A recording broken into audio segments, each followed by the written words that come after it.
أعوذ بالله من الشيطان الرجيم بسم الله الرحمن الرحيم. وقد biz Allah subhanahu wa ta'ala'nın paz ihsanına ait olan tefsir müyesser gen dersimizin üzden tefsirimizin dersimiz devam qan bolup Tevbe suresi 69. ayet kelip to'xtab qolgan edik. Şu an o'zini dersimizni davomlashtirishimiz. أعوذ بالله من الشيطان الرجيم بسم الله الرحمن الرحيم كالذين من قبلكم كانوا أشد منكم قوة وأكثر أموالا وأولادا فاستمتعوا بخلاقهم فاستمتعتم بخلاقكم كما استمتع الذين من قبلكم بخلاقهم وخضتم كالذي خاضوا أولئك حبطت أعمالهم في الدنيا والآخرة وأولئك هم الخاسرون.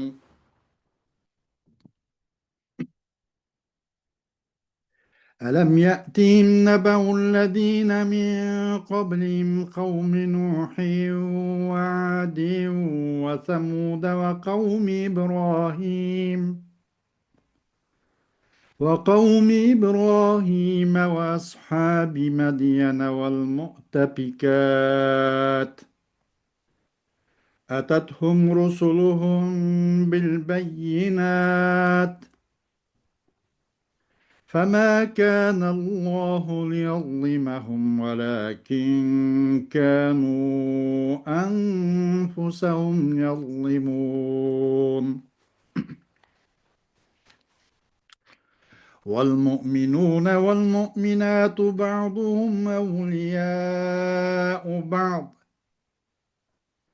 يأمرون بالمعروف وينهون عن المنكر ويقيمون الصلاة ويؤتون الزكاة ويطيعون الله ورسوله أولئك سيرحمهم الله إن الله عزيز حكيم. وعد الله المؤمنين والمؤمنات جنات تجري من تحتها الأنهار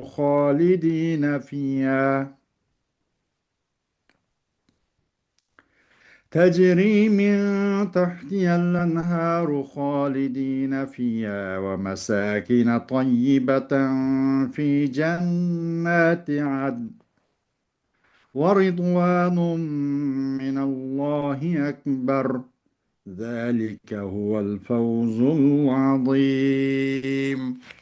صدق الله العظيم. Ayet-i Kerime'nin kısaca Uygur tercümesi. Ey münafıklar! Sizlerinin halınla sizlerden burun ötken halak bolgan ummetlerinin halıga okşaydı. Ular kuş-kuvvetde sizlerden küçlük, mal-mulki ve avladi sizlerninki qaraganda köp idi. Sizlerden burun ötkenler dünyanın lezzetleri cehetiki nesibisinden bahriman bolgandek sizlermi dünyanın lezzetleri cehetiki nesibinlardan bahriman buldunlar. Ular batılga çömgendek sizlermi batılga çömdüңlar. Ana shularning yaxshi amallari dunyo va oxiratda e'tiborsizdir. Ana shular ziyon tortquchilardir. Ularga ulardan burun o'tganlarning Nuh, Ad va Samud qavmlarining, Ibrohim qavmining, Madyan aholisining, ko'mtirilayotgan qishloqlarning, ya'ni Lut alayhissalom qavmi qishloqlarining xabarlari kelmadimi? Ularga payg'ambarlari mo'jizlar elib keldi. Bu mo'jizalarni ular inkor qildi. Allah ularga zulüm kılgını yok. Lekin ular kafir buluş ve günah kılış bilen özürge özür zulüm kıldı. Mumin erler, mumin ayarlar bilen biri bilen dosttur. Ular kişilerini, yaxşı işlerini kılış buyuruydu. Yaman işlerini tosudu. Namazı toluk ada kılıdı. Zakat verirdi. Allah'a ve Allah'ın peygamberi itaat kılıdı. Enuşlarga Allah rahim kılıdı. Allah hakikaten galiptir. Hikmet bilen iş kılgısıdır. Allah mümin erler ve mümin ayallarga astın östanla ekip durduğun cennetlerini vaat kıldı. Ular cennetlerde mengu kalıdı. Hemişe turgan cennetlerde güzel caylarını vaat kıldı. Ular rüşizgan Allah'ın razılıkı cennet nimetlerinin hemmesinin katıdır. Bu çoğun baktır. Hoş.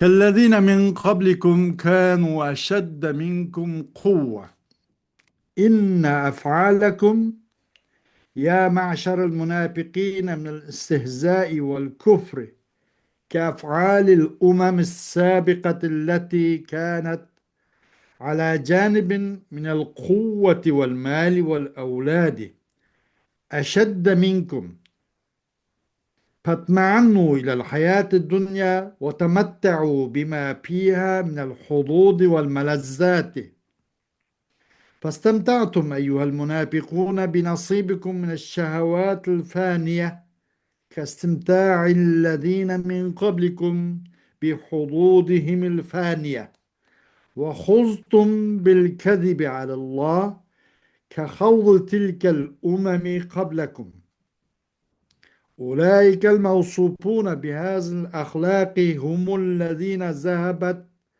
حسناتهم في الدنيا والآخرة وأولئك هم الخاسرون ببيعهم نعيم الآخرة بحظوظهم من الدنيا.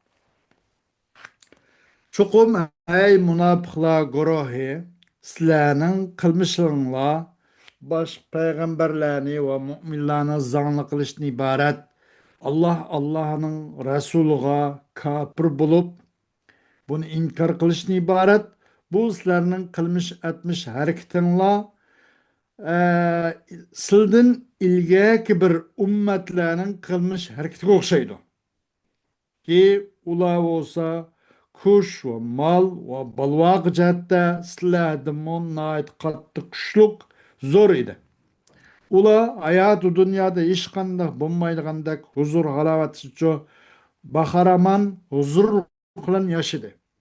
Ve o hayat dünyada özünün halıgan nesivisi ve lezzetlerle çok huzurlandı. Sılmı şunda kılanlay münafıklar. Sizler mi? Sizlerinin muşu töyüp gidigan aygı yok. Bineç küllük pani şehvetlerden ibaret nesivunla bilen sılmı huzurlunla. Xuddi muşundak muşunlan mustaqrak bulunla. Sizlerden ilgakile huzurlangan okşaş özlerinin çeklik töyüp gidigan muşu huzurlurlan muş naz nimetler bilen sizlerden ilgakile huzurlangan okşaş sizler muşundak bihut muşundak benvaşlık üstüde sizler huzurunla. Sizler Allah subhanahu ta'alaga yalgan ne toquşlan sizler nim kıldыңlar Allah yalganı toqudыңlar. Qandaq ki sizlerinin ilgaki aş ümmetmu yalgan yapındak çöküp Allah yalganı toqan qoşuş, Allah'ın peygamberi yalganı toqan qoşuş, sılmışınlarımız yalganı çöküp ettinler. Muşu načar ahlakla olan sıfatlangan aş şu sıfatlanganlar ular olsa ularning dünya ve ahiretdeki yaxshilik qilmishlarimizı tugidi, hemimiz ketib bo'ldi. Ular olsa ular özlerininki ahiretinin nimetini özlerinin çoğu dünyadan ibaret bu nisbisiga setiş bilen hemmeden quruq qol qilib, hemmeden ziyon tortquchilar bular. ألم يأت هؤلاء المنافقين خبر الذين مضوا من قوم نوح وقبيلة عاد وقبيلة ثمود وقوم إبراهيم وأصحاب مدين وقوم لوط عندما جاءهم المرسلون بالوحي وبآيات الله فكذبوهم فأنزل الله بهؤلاء جميعا عذابه انتقاما منهم لسوء عملهم فما كان الله ليظلمهم ولكن كانوا هم الظالمين لأنفسهم بالتكذيب والمخالفة. Ana şu münafıklarga mundan burun ötkenlerinin haberi kelmedi mi? Yani Nuh Aleyhisselam'ın kavminden ibaret ve Ad kavmi, Ad kabilesi, Samud kabilesi, İbrahim Aleyhisselam'ın kavmi ve Medyen ahalisi ve Lut Aleyhisselam'ın kavmi muşlağı kegen muşu ders muşlarınki yaman nime içilişlik akıbetinin haberi bular yetmedi mi? Ulağa Peygamberler kelgen, vahiy bilen kelgen, Allah subhanahu wa ta'ala'nın ayet, mucizatları bilen kelgen. Amma ular o peygamberlerini çoğu yalğanı çıkardı. Şu sebeplik Allah subhanahu wa ta'ala ularının hemmisiga ular özünün çoğu azabını düşerdi.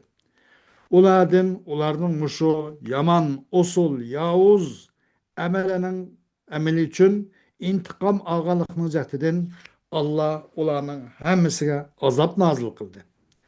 Allah ularni hech qanday zulm qilish maqsadi yo'q. Allah ularga zulm qilgani yo'q. Lekin ular o'z o'zigacha Allah'ning payg'ambarlarini yolg'onga chiqarishlan, Allah'ning payg'ambarlariga muxolifatchilik qilishlan o'z o'ziga zulm qilgan bo'ldi. Hech qachonda Allah ularga zulm qilgan bo'lmadi. والمؤمنون والمؤمنات بالله ورسوله بعضهم أنصار بعض يأمرون الناس بالإيمان والعمل الصالح وينهونهم عن الكفر والمعاصي ويؤدون الصلاة ويؤتون الزكاة ويطيعون الله ورسوله وينتهون عما نهوا عنه أولئك سيرحمهم الله فينقذهم من عذابه ويدخلهم جنته إن الله عزيز في ملكه حكيم في تشريعاته وأحكامه. Mümin arba ayallah. Yani Allah'ın Resulüga hakiki revişte iman etkan mümin erle ve ayallah. Ularning ba'zi dost yaraladı bular. Bular insonlarni iymon etishga buyuruydi, yaxshi, to'g'ri, foydali ishlarni qilishga buyuruydi. Ularni kofir va gunoh ma'siyatdan cheklaydi. Namoz o'qiydi. U buyruqlar bilan to'xtab qolgan yo'q, o'zi qilmay, ham ular o'zi ham shuni qiladi. Namozni ado qiladi, zakotni beradi, Allohning rasuliga itoat qiladi. Ular çeklengen nesinin üzerine çeklenidi. Yani şuların üzerine Allah rahmi kılıdı. Ve ularını çoğu özünün azabının kutkuzup cennetine müşerref kılıdı. Hakikaten Allah özünün padişahlığı da hemmeden galiptir. Özünün kanun, teşri ve ahkam iş güçlerinde nait puhta her işlerini cayır düşürüp kılgıçılgan zattır. Ve'adallahu al-mu'minina vel-mu'minati billahi ve rasulih cennetin tecri min tahti kusuriha ve eşjariha el-enharu makisina fiha abada la yazulu anhum na'imuha ومساكن حسنة البناء طيبة القرار في جنات إقامة ورضوان من الله أكبر وأعظم مما هم فيه من النعيم ذلك الوعد بثواب الآخرة هو الفلاح العظيم. Allah mümin yani er ve mümin ay Allah'a yani Allah'ın Resulü'ne iman keltügen barlık mümin ve mümin er mümin ay Allah'a cennetini vaat kıldı ki iqtirda bu cennetlerinin kasır ayvallarının arasıdan saraylarının arasıdan ve onun daraklarının arasın östenle iqtirdigan muşundak cennetlerini vaat verdi. Ola o cennette ebedin ebed nihayetsiz kaldığın alda muşundak bir huzurluk olan cennetini ço verdi. Ula o cennette uladın o cennetin nimetleri, nazimetleri her gün kötürülüp zayılıp gitmeydi. Ve şunda kurulması naiti güzel şekillik olan makan, cennetteki makallarını muşnu verdi. Ki mukim buluşu naiti nim boğan ya da fakat zayılı bulmaydıgan, menguş oturgan muşundaq turaqlıq caylarını verdi. Yani pi cennet ikametin. Muşu mukim turgan cennetin uzda. Ula bu cennetki naz nimet kargında Allah subhanahu ve taala'nın üzün razı boğalıqnuzu ula cennetki naz nimetki nispeten Allah'ın razı oluş ula nispeten çok bek çoğun iş. Ahiretin sevabı olan aş vaad olsa büyük kazanış ve bir öz maksadiga yetiştir. Hoş.